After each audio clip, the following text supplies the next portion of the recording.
Shalom, damai sejahtera buat kita semua dimanapun berada saat ini, Bapak Ibu Saudaraku sekalian, dimana Tuhan masih memberikan kesempatan dan pada pagi hari ini kita sudah bangun dan sehat walafiat, masih bisa kita tatap muka untuk merenungkan kebenaran firman Tuhan.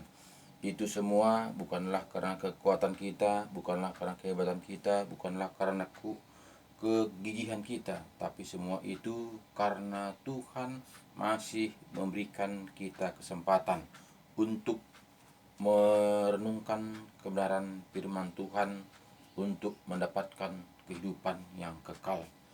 Jadi Bapak Ibu Saudaraku, di mana di pada pagi hari ini kita juga harus bersyukur.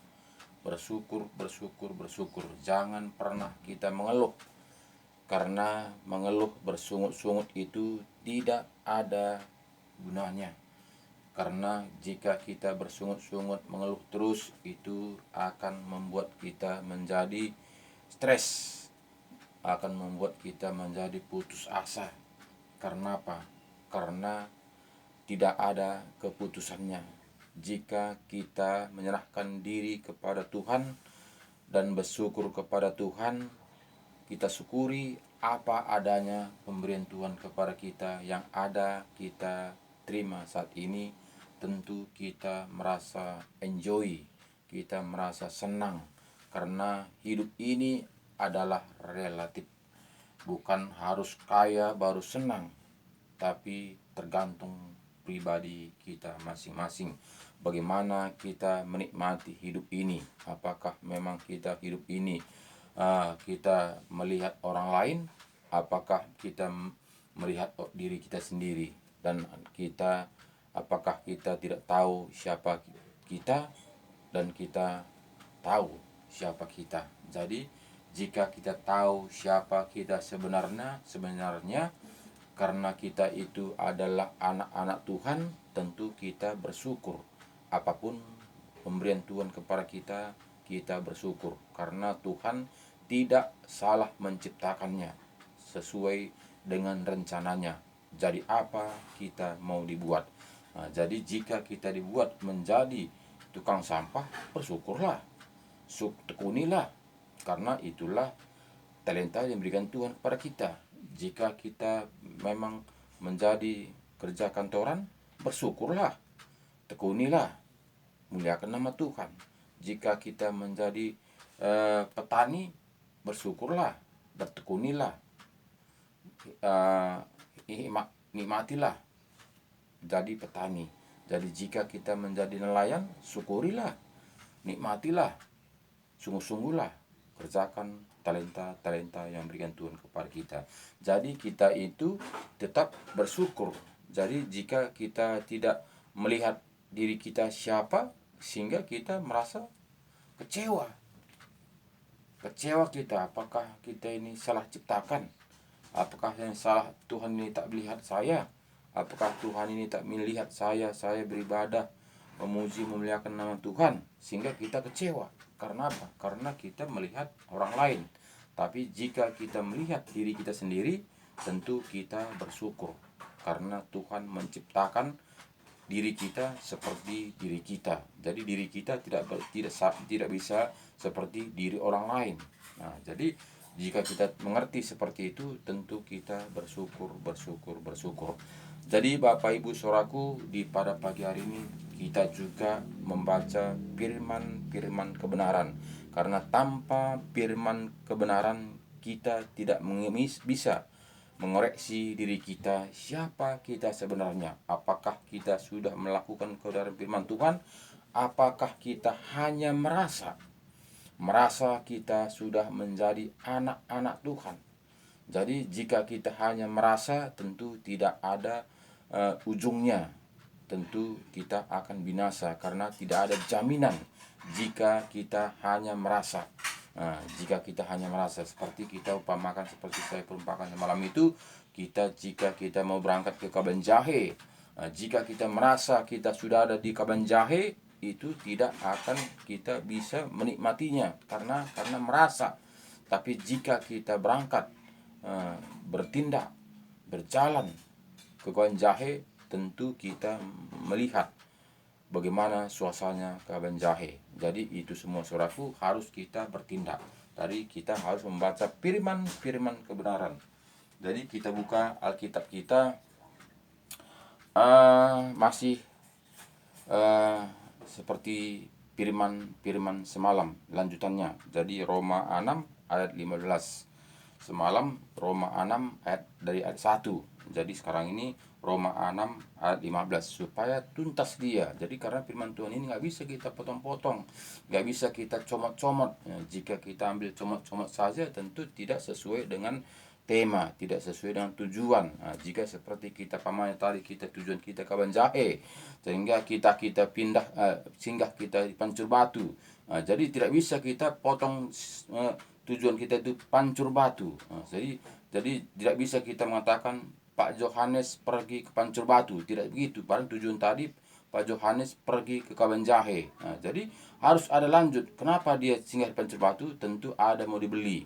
Ini lanjut ke Kaban Jahe. Jadi tujuan sebetulnya Kaban Jahe, jadi bukan Pancur Batu. Jadi jika kita potong itu, penggal itu firman Tuhan itu sampai Pancur Batu, ternyata nyatanya ya hasilnya dia tentu Pak Yohanes pergi ke Pancur Batu, bukan ke Kaban Jahe. Jadi itu suraku. Jadi harus seutuhnya supaya firman Tuhan itu bisa kita pahami. Jadi di sini katanya, ayat 15, Roma 6 ayat 15. Jadi bagaimana? Apakah kita akan berbuat dosa karena kita tidak berada di bawah hukum Taurat, tetapi di bawah kasih karunia? Sekali-kali tidak. Apakah kamu tidak tahu bahwa apabila kamu menyerahkan diri kepada seorang sebagai hamba untuk mentaatinya, kamu adalah hamba orang itu yang harus kamu taati, baik dalam dosa yang memimpin kamu kepada kematian, maupun dalam ketaatan yang memimpin kamu kepada kebenaran. Jadi hamba ini ada dua. Jadi pilihan tergantung kita. Jadi kita itu apakah memang kita itu memilih untuk berjalan seturut dengan kehendak dunia atau berjalan seturut dengan kehendak Tuhan. Jadi pilihan dua. Apakah kita berjalan seturut dengan kehendak manusia? Apakah kita berjalan seturut dengan kehendak Tuhan? Jadi itu jalan dua. Pilihan dua. Makanya tadi katakannya tadi sini tadi jelas tadi kata pada kita tadi ayat 17, tetapi syukurlah kepada Allah dahulu memang kamu tadi ayat 16, apakah kamu tidak tahu bahwa apabila kamu menyerahkan dirimu kepada seorang sebagai hamba untuk mentaatinya, kamu adalah hamba orang itu yang harus kamu taati, baik dalam dosa yang memimpin kamu kepada kematian, maupun dalam ketaatan yang memimpin kamu kepada kebenaran. Jadi dua, memimpin kebenaran, memimpin kematian. Jadi dua. Jadi tergantung kita. Jadi Tuhan juga tidak memaksa kita, tapi Tuhan memberi contoh, memberi pandangan, memberi gambaran. Jadi kita yang menentukannya kemanakah arah tujuan kita. Jadi makanya Bapak Saudaraku, jika kita yang memilih, mari kembali kepada firman-firman kebenaran, karena itu yang menjamin kita. Itu yang menjamin kita bahwa kita ini mendapatkan kerajaan kehidupan yang kekal. Jika kita tidak melakukan yang seturut dengan firman Tuhan, tidak ada jaminan. Siapa yang bisa menjamin? Manusia tidak bisa menjamin kita masuk dalam kerajaan surga. Hanya firman Tuhan Yesuslah yang menjamin kita. Jadi Bapak Ibu Saudaraku, tidak ada jalan lain jika kita memang betul-betul kembali datang mau kepada Tuhan Yesus. Jadi kita melihat di sini tadi kata pada kita ayat 17, tetapi syukurlah kepada Allah dahulu memang kamu hamba dosa, tetapi sekarang kamu dengan segenap hati telah mentaati pengajaran yang telah diteruskan kepadamu. Dari sini bersुkurlah kepada Tuhan, di mana kita setiap pagi bisa merenungkan pengajaran, pengajaran firman kebenaran. Jadi jangan kita mengatakan menghakimi. Saya Bapak Saudaraku tidak menghakimi, tapi saya membagikan, mengingatkan firman kebenaran, karena saya sangat mengasihi Bapak Ibu Saudaraku di mana saja berada saat ini yang bisa menyaksikan video-videoku ini. Jadi ini bukannya kepentingan diri sendiri, tapi kepentingan kita bersama, supaya kita bersama-sama mendapatkan kehidupan yang kekal yang dijanjikannya kepada kita, itu menjadi ahli waris. Kitalah menjadi ahli warisnya jika kita taat dan setia. Jadi tidak ada pilihan. Jadi tidak taat kepada manusia, tapi taat kepada firman kebenaran, yaitu yang diajarkan Tuhan Yesus kepada kita. Jadi itulah sehingga saya membuat renungan setiap pagi ini, saudaraku, bukan kepentingan pribadi. Jadi ini hanya untuk mengingatkan Bapak Ibuku, saudaraku, di mana saja berada saat ini. Jadi ini semua, saudaraku, semuanya adalah hasilnya masa depan kita. Ini pasti akan kita berangkat, pasti kita akan meninggalkan dunia ini. Jadi ini semuanya bekal untuk kita nanti meninggalkan dunia ini. Kemana kita akan berangkat? Jadi jika kita tidak kembali kepada firman Tuhan, kita akan linglung, karena tidak ada jaminan. Karena firman Tuhanlah yang bisa menjamin kita jika kita membaca firman Tuhan, taat dan setia melakukannya. Jadi ayat 18 mengatakan kepada kita, kamu telah dimerdekakan dari dosa dan menjadi hamba kebenaran. Jadi katanya kepada kita, jika kita melakukan firman Tuhan dengan taat dan setia, kita bukan lagi hamba dosa, tapi kita hamba kebenaran. Jadi makanya ini saya video saya ini firman kebenaran. Nah, jadi kenapa? Karena banyak saat ini firman daging, firman sukses, firman enak. Nah, jadi sebetulnya kalau jika kita melakukan firman daging, tentu kita hanya di dunia ini saja. Kita tidak mendapatkan akan masa depan kita, kehidupan yang kekal itu. Karena apa? Yang untuk daging ini, untuk beserta isinya di dunia ini, semuanya itu akan kita tinggalkan. Jadi untuk apa itu semuanya? Tapi bukan kita tidak perlu uang. Tentu kita jika kita masih hidup dalam dunia ini, tentu kita perlu itu namanya uang. Tapi janganlah uang itu yang menguasai kita. Janganlah uang itu membuat kita jauh dari Tuhan. Janganlah uang itu membuat kita jadi tinggi hati. Janganlah gara-gara uang itu kita menjadi egois. Jadi jangan kita gara-gara uang itu menjadi sombong.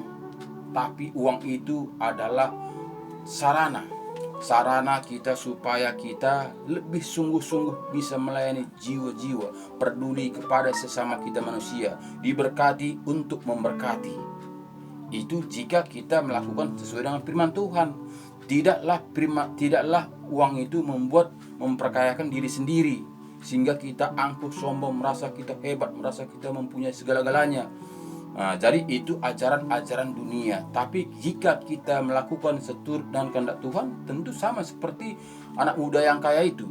Semua dia sudah lakukan bagaimana mendapatkan kerajaan surga. Dia mengatakan, tapi Yesus mengatakan begini. Saya lakukan, katanya. Jika demikian, pergilah, juallah semua hartamu, bagikanlah kepada orang yatim piatu, katanya. Baru datanglah engkau pada aku, katanya. Jadi sehingga orang muda itu merengut, merasa terbuang, sehingga dia pergi meninggalkan Tuhan Yesus. Karena dia tidak mungkin menjual hartanya, membagi-bagikannya kepada orang miskin. Kenapa Tuhan Yesus mengatakan seperti itu? Supaya hati kita ini betul-betul bekerja untuk Tuhan. Harta kita ini bekerja untuk Tuhan. Jadi bukannya harta kita ini untuk menyombongkan, bukan harta kita ini menjauhkan kita dari firman Tuhan, sehingga firman Tuhan mengatakan sedemikian rupa. Jadi Bapak Saudaraku, tinggal kita bagaimana kita sebetulnya mengimani firman Tuhan ini. Jadi bukanlah karena siapa-siapa. Jadi ayat 19 mengatakan kepada kita, aku mengatakan hal ini secara manusia, karena kelemahan kamu, sebab sama seperti kamu telah menyerahkan anggota-anggota tubuhmu menjadi hamba kecemaran dan kedurhakaan yang membawa kamu kepada kedurhakaan. Demikianlah hal kamu sekarang harus menyerahkan anggota-anggota tubuhmu menjadi hamba kebenaran yang membawa kamu kepada pengudusan. Jadi jelas firman Tuhan mengatakan, bawalah diri kita untuk menjadi hamba-hamba kebenaran. Jadi tidak membawa diri kita untuk melakukan dusta, membawa kita ke dosa. Nah, jadi semuanya itu dua, ke dosa, kebaikan, kebenaran. Nah, jadi jika kita melakukan kebenaran ini, ya memang orang kata ke dunia mengatakan orang bodoh. Karena apa? Karena mereka yang salah kita minta maaf. Nah, berarti ada kebodohan. Jadi seolah-olah kita itu merasa ketakutan. Kenapa? Karena mereka yang salah kita minta maaf. Nah, jadi itu Tuhan Yesus mengajarkan, jika engkau disuruh berjalan 1 mil, lakukanlah 2 mil. Itu kata Tuhan. Nah, jadi makanya kalau kita melakukan kebenaran firman Tuhan ini satu kebodohan secara manusia. Nah, makanya manusia mengatakan harus engkau cerdik. Harus engkau cerdik katanya. Nah, sehingga kecerdikan itu menipu dirinya sendiri. Bukan mencerdik untuk melawan dunia ini, tapi cerdik untuk membela dirinya supaya tidak melakukan firman Tuhan. Nah, jadi inilah liciknya penghuni dunia ini, Bapak Saudaraku. Itulah liciknya si setan ini, Saudaraku. Bagaimanalah kita ini apalah? Selangkan Tuhan Yesus saja digoda, apagilah kita ini? Siapa kita sebenarnya? Debu pun tidak. Selangkan Yesus pun digoda. Jika engkau mau sujud menyembah aku, engkau akan kuberikan kerajaan dunia ini. Itu kata setan kepada Tuhan Yesus. Apalagilah kita, empuk sekali. Tak usah pun kerajaan dunia, kerajaan dalam kantor saja kita sudah kelepak. Jadi ini semua saudaraku, tinggal kita. Bagaimanakah iman percaya kita? Jadi jika kita tidak melekat pada firman Tuhan, ya itu tentu kita kelepak di dunia ini. Jadi santapan setan, santapan iblis, empuk bagi mereka. Jadi semuanya saudaraku, kuncinya adalah firman kebenaran. Jika kita memang mau mendapatkan kehidupan yang kekal itu.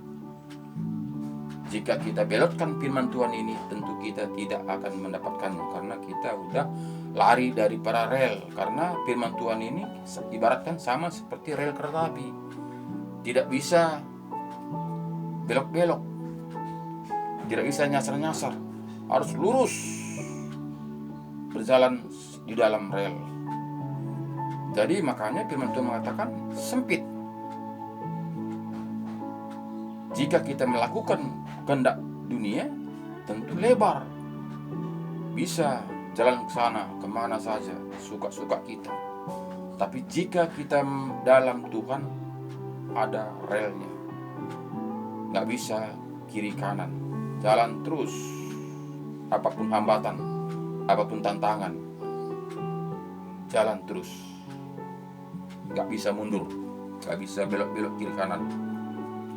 Jadi Bapak Ibu Saudaraku, jika kita tidak penuh Roh Kudus, memang sangat sukar. Pasti kita akan menyangkal diri kita. Karena jelas ini tadi katanya kepada kita, Aku mengatakan hal ini secara manusia, karena kelemahan kamu, sebab sama seperti kamu telah menyerahkan anggota-anggota tubuhmu menjadi hamba kecemaran dan kedurhakaan yang membawa kamu kepada kedurhakaan. Demikian hal kamu sekarang harus menyerahkan anggota-anggota tubuhmu menjadi hamba kebenaran yang membawa kamu kepada pengudusan. Sebab waktu kamu hamba dosa, kamu bebas dari kebenaran. Jadi jika kita dari dulu masih hamba dosa, bebas dari kebenaran. Kenapa? Karena tidak hambatan. Tapi jika sekarang ini kita kembali kepada firman kebenaran, tentu kita tadi ada rel menjadi firman kebenaran, menjadi terang, menjadi contoh. Jadi kita dilihat orang. Nggak bisa kita melakukan hal-hal duniawi ini. Kenapa? Karena kita tetap dipantau. Sedikit kita lari, tentu kita dilihat orang. Nah, jadi itu bedanya. Kalau orang dunia, ya mau melakukan apa segalanya peduli amat, karena tidak ada sanksinya. Karena apa? Karena dia ya masih di dunia. Tentu nggak ada yang melihat kita. Nah, tapi kita melakukan kebenaran firman Tuhan, ya tentu dipantau. Loh, si anu tadi, tapi katanya dia anak Tuhan, tapi dia kok masih melakukan itu. Jadi itu dia. Jadi tidaklah gampang. Ayat 20 mengatakan kepada kita, sebab waktu kamu hamba dosa, kamu bebas dari kebenaran. Dan buah apakah yang kamu petik daripadanya? Semuanya itu menyebabkan kamu merasa malu sekarang, karena karena kesudahan semuanya itu ialah kematian. Jadi katanya di sini jelas katanya kepada kita, malulah, merasa malulah. Walaupun mungkin kita bebas segalanya, kita itu merasa malulah, karena itu membawa kita ke dalam maut. Tapi jelas kata tadi sini tadi kepada kita, dan buah apakah yang kamu petik daripadanya? Semua itu menyebabkan kamu merasa malu sekarang, karena kesudahan semuanya itu ialah kematian. Nah, jadi jika kita sadari Bapak Saudaraku, tentu kita semua memang tidak mau mati selamanya, tidak mau bakar selamanya. Jika kita tanya satu persatu kita ini, tentu kita mengatakan nggak mau lah. Tentu saya mau masuk dalam kerajaan surga bersama Bapa. Tapi kita tidak melakukan firman kebenaran. Jadi gimana caranya? Kita mau selamat, tapi kita tidak mau melakukan sesuai dengan petunjuk. Kita mau lulus, tapi kita tidak mau ujian. Bagaimana caranya? Jadi kadang-kadang memang kita diberbodohi dengan dunia ini. Kita mau lulus, tapi tidak mau ujian. Jadi kan susah itu. Jadi sadarlah kita ini Bapak Saudaraku, jika memang kita mau lulus, mendapatkan kehidupan yang kekal, ada ujian, ada pertanyaan, ada soal yang harus kita jawab, ada soal yang harus kita kerjakan. Jadi tidak tinggal diam. Jangan kita mengatakan saya sudah merdeka, Yesus sudah salib di kayu salib, dosaku sudah dihapuskan semuanya, sudah lunas semuanya. Jangan kita mengatakan seperti itu. Jika memang ketika kita menerima Yesus menjadi juru selamat pribadi kita, di situ kita mati, memang betul kita bebas. Tentu kita bersama Tuhan, karena kita tidak menjalani dosa lagi, tidak menjalani proses lagi. Tapi kita ini kan sudah tahun 2000 lalunya Yesus disalibkan ke salib. Kita masih seperti saya tahun 25, tahun 65-nya saya lahir. Dari tahun 65 sampai sekarang saya kan masih berdosa. Jadi jika kita tidak sadar kita itu berbuat dosa, minta ampun kepada Tuhan, tentu kita binasa. Karena firman Tuhan mengatakan ketika Yesus datang nanti kedua kalinya, dia akan datang menghakimi sesuai dengan perbuatan kita. Jadi itu nanti kita harus dihakimi. Jadi jangan kita merasa sudah bebas, mentang-mentang kita sudah menjadi hamba Tuhan, kita merasa sudah merdeka. Jangan. Mentang-mentang kita sudah menjadi pengerja, sudah merasa selamat, belum jaminan. Jika kita tidak taat dan setia melakukan firman Tuhan, bagaimana caranya? Jadi ini semua saudaraku, bukan saya menghakimi, tapi ini kebenaran untuk mengingatkan kita karena kasih sayang. Ayat 22 mengatakan kepada kita, tetapi sekarang setelah kamu dimerdekakan dari dosa dan setelah kamu menjadi hamba Allah, kamu beroleh buah yang membawa kamu kepada pengudusan, dan sebagai kesudahannya ialah hidup yang kekal. Jadi luar biasa Bapak Saudaraku. Tetapi sekarang setelah kamu dimerdekakan dari dosa dan setelah kamu menjadi hamba Allah, kamu beroleh buah yang membawa kamu kepada pengudusan, dan sebagai kesudahannya ialah hidup yang kekal. Jadi ketika kita menerima Tuhan Yesus menjadi hamba Tuhan, kita menguduskan. Jadi tidaklah sama seperti kita sebelum mengenal Tuhan. Dulu masih berjudi juga. Dulu masih mabuk, sekarang masih mabuk juga. Dulu masih narkoba juga. Tidak Bapak Saudara. Ada perubahan. Dulu penjudi, sekarang nggak lagi menjadi orang baik, jadi orang pengasih. Dulu narkoba, sekarang sudah baik.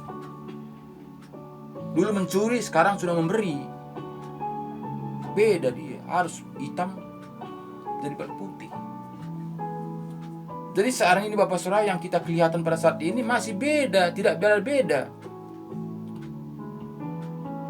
Ketika dia masih belum mengenal Tuhan Yesus, masih merokok. Mengenal Tuhan juga masih merokok. Jadi masih sama. Hanya perkataan saya sudah lahir baru, tapi masih tetap duduk di tempat sama. Jadi harus bergeser Bapak dan Saudara. Harus pindah.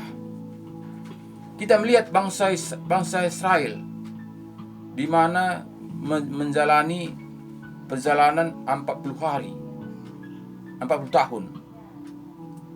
Kita melihat bagaimana perjalanan. Kenapa dia tidak tetap tinggal di tempat tinggalnya selama ini? Karena harus bertindak, harus pindah. Jika masih tetap kita di situ, tentu kita tidak sanggup karena situasi.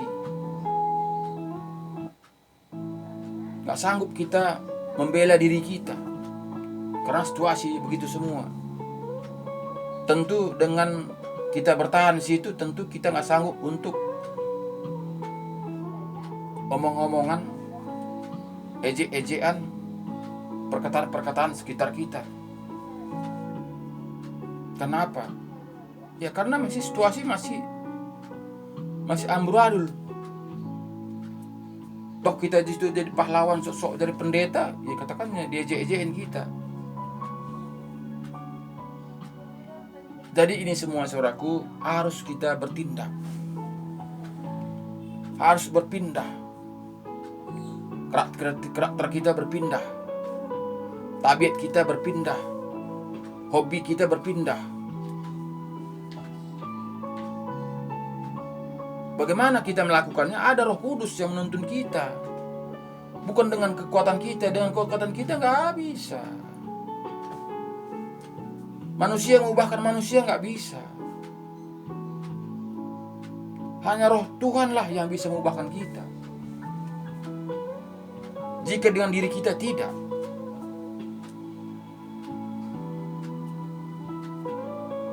Ayat selanjutnya katakannya kepada kita, sebab upah dosa ialah maut, tetapi karunia Allah ialah hidup yang kekal dalam Kristus Yesus Tuhan kita. Jadi jelas di sini tadi ayat 22 mengatakan kepada kita tadi, tetapi sekarang setelah kamu dimerdekakan dari dosa dan setelah kamu menjadi hamba Allah, kamu beroleh buah yang membawa kamu kepada pengudusan, dan sebagai kesudahannya ialah hidup yang kekal. Sebab upah dosa ialah maut, tetapi karunia Allah ialah hidup yang kekal dalam Kristus Yesus Tuhan kita. Jadi Jelas Bapak Saudaraku, sekarang tinggal Bapak Ibu Saudaraku, kemana kita ini? Bukalah hati kita, pikirkanlah masa depan kita, kemana kita ini. Kita ini sekarang ini selagi berjalan ini Saudaraku, kita ini berjalan. Jadi jalan kita ini harus terarah. Jangan asal berjalan saja. Kalau berjalan saja jika akhirnya nanti di depan kita itu ada jurang maut, bagaimana? Jadi perjalanan kita ini harus sesuai dengan patron, sesuai dengan petunjuk apa yang diajarkan Tuhan Yesus kepada kita, jalan menuju tepat sasaran, yaitu yang dijanjikan Tuhan kepada kita adalah kehidupan yang kekal, dunia yang baru, Yerusalem baru. Jadi inilah firman Tuhan di pada pagi hari ini saudaraku. Karena waktu kita memang hanya 30 menit, hanya inilah saya bisa bagi di pada pagi hari ini. Semoga renungan di pada pagi hari ini ada manfaatnya buat kita, untuk kita kembali kepada firman-firman kebenaran, untuk mendapatkan kehidupan yang kekal itu. Jangan kita lego-legokan oleh dunia ini. Jangan kita dilego-legokan oleh masalah-masalah dunia ini. Fokuslah kepada firman Tuhan. Fokuslah kepada sasaran, yaitu kehidupan yang kekal. Semua ini akan kita tinggalkan.